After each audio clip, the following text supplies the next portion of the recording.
He walked into my kitchen on a Tuesday morning, poured himself the last of my coffee, and said, "You really should think about moving into one of those senior places. You're getting in the way." I was standing 3 feet from him, in my kitchen, in the house I had owned for 22 years.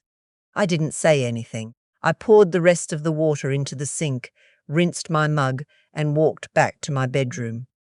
I sat on the edge of my bed and looked at the framed photo on the nightstand. My daughter at 16, gap-toothed and laughing, holding up a fish she'd caught at the lake near my sister's house in Georgia. I had taken that picture. I had bought that frame. I had painted that nightstand myself one summer when money was tight and I couldn't afford new furniture. I kept thinking, this is my house. My name is the only name on the deed. Let me go back a little, because none of this started on a Tuesday morning. It started almost 3 years before, on a rainy evening in November, when my daughter called me crying so hard I could barely understand her. She and her husband had lost their apartment. Their landlord had sold the building. They had 30 days to find somewhere else, and with his credit and her part-time income, nowhere would take them. She asked if they could stay with me for a little while, just until they got back on their feet. I said yes before she even finished the sentence. Of course I did. She's my child.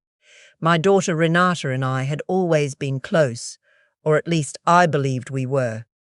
After her father and I divorced when she was 11, it was just the two of us for a long time. I worked as an office manager for a dental practice in Nashville for over 30 years, and I raised her in the house on Clover Hill Drive, the one with the green shutters and the magnolia tree in the front yard that blooms every April like clockwork.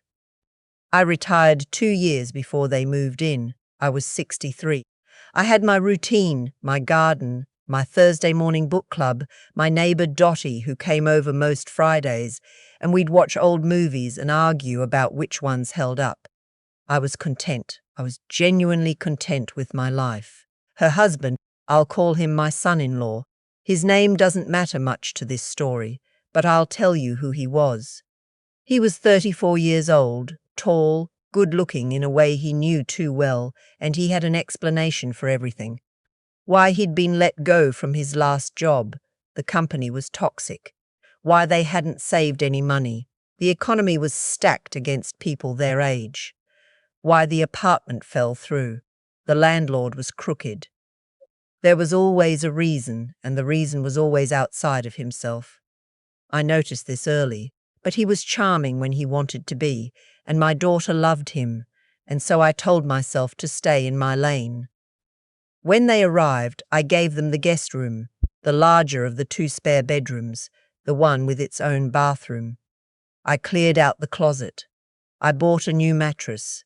I didn't ask them for anything, not for rent, not for utilities, not even for groceries. I told myself, they're getting back on their feet. Give them time. The first 6 months were fine. Not easy, but fine. We moved around each other carefully, the way people do when they're trying to be considerate. My son-in-law started doing some freelance work, something with websites. I never fully understood it. My daughter picked up more hours at the salon where she worked. They talked about saving up, finding a place in the spring. Spring came. They were still there. Then another spring. Still there. I started to notice things shifting around me so gradually that I almost didn't see it happening. The living room, which I had always kept tidy with my reading chair by the window and my books stacked on the side table, began to fill up with their things. A large television appeared one weekend, much bigger than mine, which they moved to the garage without asking. His gaming setup took over the corner where I used to keep my sewing table. My sewing table ended up in my bedroom. I told myself it was fine. It was a shared space. People adjust. Then the kitchen. He began cooking elaborate meals late at night. Pots everywhere, the sink full. Smells I'd wake up to at 2 in the morning. When I mentioned gently that it was hard for me to sleep with noise in the kitchen at midnight, he looked at me like I'd said something unreasonable. "We work late," he said. "This is the only time we have." I let it go. What I didn't let myself see was that I was letting things go the way a person lets air out of a tire, slowly, steadily, until one day you're sitting flat on the rim and you can't figure out exactly when it happened. About 8 months before that Tuesday morning, the dynamic shifted in a way I couldn't ignore. He started speaking to me differently, not loudly. He didn't need to shout. It was more like the way someone speaks to a child or to an employee they've decided they don't respect. Short sentences, impatient sighs, the kind of dismissiveness that doesn't leave bruises but settles into your bones. He started calling their section of the house our space and referring to the rest of it in ways that implied ownership. "We're going to repaint the hallway," he announced one evening at dinner. Not "would it be okay if," not "we were thinking." Just "we're going to," I said mildly, that I liked the hallway the color it was. He looked at me and then looked at my daughter. She studied her plate. That was the first time I felt it clearly. The chill of understanding that something had gone very wrong, and that I had, somehow, allowed it to go wrong by staying silent for too long. The repainting never happened, but he started making other small declarations. He rearranged the garages without asking. He told a delivery driver to leave packages at his house. He adjusted the thermostat down to 68 every night, even though I was always cold and had told him so twice. I began spending more time in my bedroom. I told myself I was giving them space. But the truth was, I was retreating from my own home. And then came the Tuesday with the coffee. I want you to understand that the coffee itself wasn't the injury. It was a small thing. But small things accumulate, and by that morning, I had been accumulating for 2.5 years. I sat on my bed and I thought about what my own mother used to say. She raised 5 children in a 3-bedroom house in Birmingham, Alabama, working double-hour shifts at a hospital laundry, and she used to say, "Baby, a quiet exit is sometimes louder than any argument." I picked up my phone and I called my friend Marguerite. We've known each other since our children were in middle school together. And she's the kind of person you call when you need someone to tell you the truth without softening it so much it loses its shape. "I think I've been disappearing," I told her. She was quiet for a moment. Then she said, "Have you talked to anyone about your legal options?" I hadn't. I hadn't even thought about it in those terms. Legal options. I thought of my home as a family matter. But Marguerite had gone through something similar with her brother after her mother passed, and she had worked with a real estate attorney. "Call someone," she said, "just to understand where you stand. Knowledge isn't aggression." I sat with that for the rest of the day. The next morning I called a real estate attorney, whose name I found through the Tennessee Bar Association's referral line. Her office was downtown and I had an appointment within the week. I drove myself. I didn't tell my daughter or my son-in-law where I was going. The attorney's name was not important to this story. What was important was what she told me.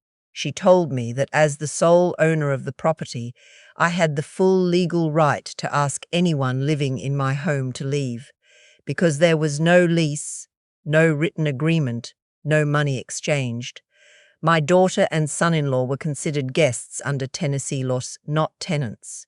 This meant I did not need to go through a formal eviction process. I needed only to provide written notice. In Tennessee, 30 days is standard, and I needed to document everything. "Have you felt unsafe?" she asked. "No," I said, "not physically, but I've stopped feeling at home." She looked at me over her glasses. "That matters," she said. "That matters a great deal." I drove home and I sat in my car in the driveway for a long time, looking at the magnolia tree. It was February and it was bare, but I knew what it would look like in April. I knew what this house looked like in every season. I had watched it through 22 Aprils.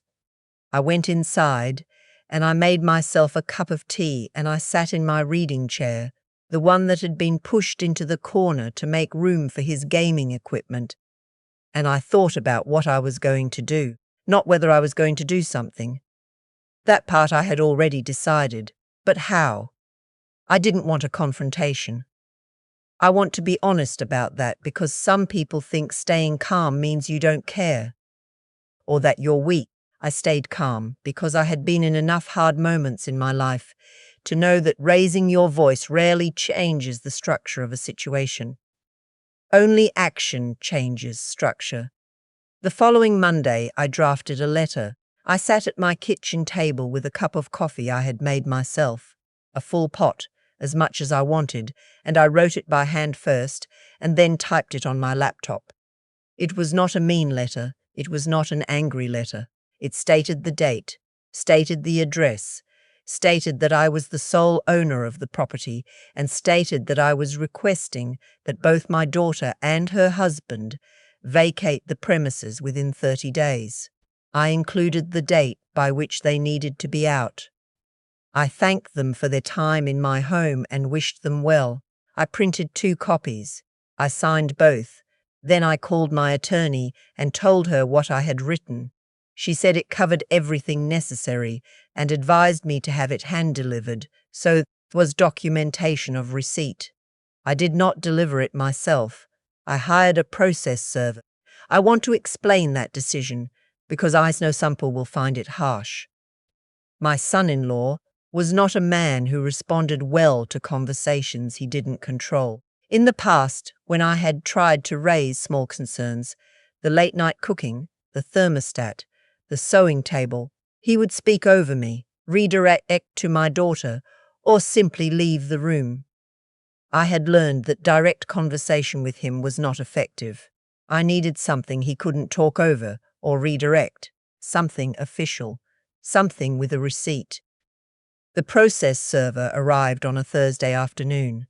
I was not home. I had driven to Marguerite's house, and we were sitting on her back porch drinking sweet tea when my phone buzzed with the confirmation that the papers had been received. I let out a breath I had been holding, I think, for 2.5 years. My daughter called me 12 minutes later. I let it ring. She called again. I let it ring again. She sent a text that said, "Mom, what is this? What did you do?"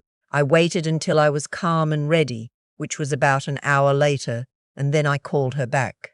She answered immediately. Her voice was shaking. She kept asking me why. Why didn't I talk to her first? Why did I do it this way? Was I really going to make them homeless?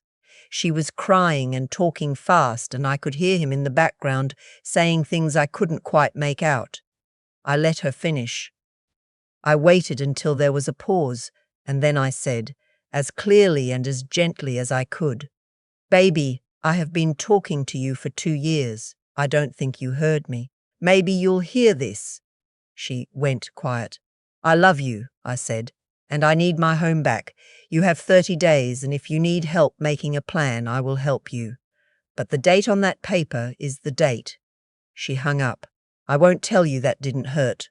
It hurt in a way I hadn't expected, 'cause even when you know you are doing the right thing, it doesn't protect you from the grief of it. My daughter was angry with me.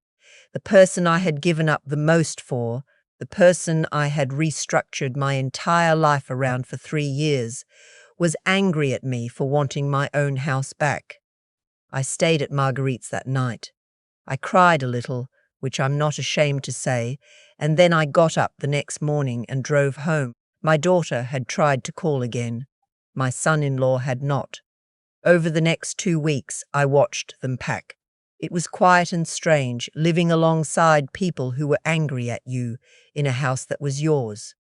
He stopped speaking to me almost entirely. She spoke to me in short, careful sentences, the way you speak to someone you haven't yet decided whether to forgive. I kept my routine. I made my coffee in the morning. I tended to my garden in the afternoons. I went to book club on Thursday. I did not apologize for the letter, and I did not soften the deadline. On the 28th day, 2 days before the date I had given them, they loaded the last of their things into a rented truck and drove away. My daughter paused at the front door on her way out. She looked at me for a moment. "I didn't know you were this unhappy," she said. "I know," I said. "That's the part that hurts most." She left without hugging me. I stood in the doorway and watched the truck pull out of the driveway. Then I closed the door. I walked through my house room by room. The guest room was empty, the closet bare. The living room was back to me. His television was gone. The gaming setup was gone. My reading chair was still pushed into the corner. I moved it back myself to the spot by the window where it had always sat, and I adjusted it until the light fell exactly the way it used to. I moved my sewing table back from my bedroom to the corner of the living room where it belonged. I rearranged the furniture the way I had liked it before any of this started. Then I sat in my chair. I looked out at the front yard. The magnolia tree was still bare in February, but I knew what it was going to look like in April. I had watched it for 22 years. I want to tell you something about the silence that followed. People assume that when you win a hard thing, you feel triumphant. I didn't feel triumphant. I felt something quieter than that. I felt the particular relief of a house that no longer had to brace itself. You know the feeling a room has when it's been tense for a long time, when people have been careful around each other, when the air itself seems to be holding something. That feeling was gone. My house felt like mine again in a way I hadn't realized I'd been missing until it came back. My daughter called me 3 weeks later. Not to argue, just to talk. Her voice was different, smaller, more careful, and underneath that, something that sounded like it might eventually become an understanding. She and her husband had found an apartment in Murfreesboro, about 30 minutes south of Nashville. She didn't say much about how they managed it, and I didn't ask. What I asked was how she was feeling. She said she didn't know yet. I said that was an honest answer. We've been talking again, slowly. It is not the same as it was before. But I've come to think that maybe the way it was before wasn't entirely honest either. She had watched her husband treat me poorly and said nothing. I had allowed it because I was afraid of what speaking up might cost me. We were both building something on ground that wasn't solid. This is the harder truth, and I've had to sit with it. What I know now is this. I spent 30 years working hard so I could own something that was mine. A house with green shutters and a magnolia tree, a reading chair by the window, a kitchen where I could make a full pot of coffee on a Tuesday morning and drink every last cup of it in peace. That is not a small thing. That is not something you should have to apologize for wanting, or fight to reclaim, or feel guilty about protecting. I'm 66 years old. I live alone. My Fridays with Dottie are back. My Thursday book club is back. My sewing table is where I can see it from my chair. Last April, the magnolia bloomed the way it does every year, extravagant, briefly and completely on its own schedule, indifferent to everything that had happened inside those walls. I sat on the front porch and watched it, and I thought, this is what it feels like to be home. If you are sitting somewhere right now reading this, and your home doesn't feel like yours anymore, I want you to hear me say this clearly, one person to another. You are allowed to want it back. You are allowed to be quiet about it, and careful, and take your time. But you are allowed to want it back. And if you decide to do something about it, you are allowed to do that too. Peace doesn't require anyone's permission, not even your family's.